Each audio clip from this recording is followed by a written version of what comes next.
Green chicken செய்யலாங்களா? அதுக்கு இஞ்சி, பூண்டு, பச்சை மிளகாய், புதினா, கொத்தமல்லி. சிக்கனை மீடியம் சைஸில் கட் பண்ணி நல்லா க்ளீன் பண்ணி வச்சுக்கோங்க.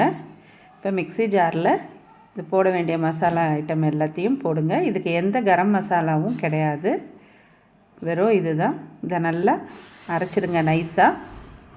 அப்படி அரைப்படலைன்னா இது கூடவே கொஞ்சம் தயிர் சேர்த்து அரைச்சிக்கலாம். இப்போ சிக்கனில் இந்த மசாலாவை சேர்த்துருங்க, தயிரும் போட்டுருங்க.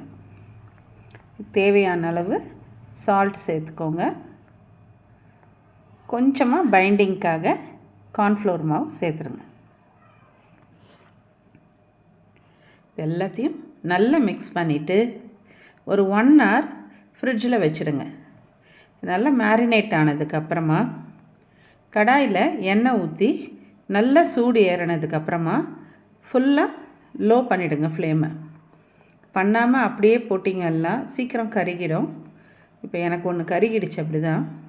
அதனால் முடிஞ்ச அளவு நல்லா ஹீட் பண்ணதுக்கப்புறம் உடனே லோ பண்ணிட பாருங்கள். பார்த்திங்கன்னா அது பாருங்கள், ஒன்று கருகி போச்சு. இப்போ இதை இந்த லோ ஃப்ளேம்லேயே நல்லா குக் ஆகட்டும்ன்ட்டு விடுங்க.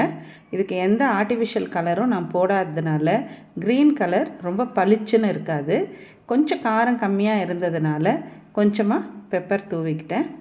முடிஞ்ச அளவு பச்சை மிளகாவே திட்டம் பார்த்து கரெக்டாக போட்டுக்கோங்க. இப்போது எல்லாத்தையும் பொரித்து எடுத்ததுக்கப்புறம் இப்போ உங்களோட க்ரீன் சிக்கன் ரெடி.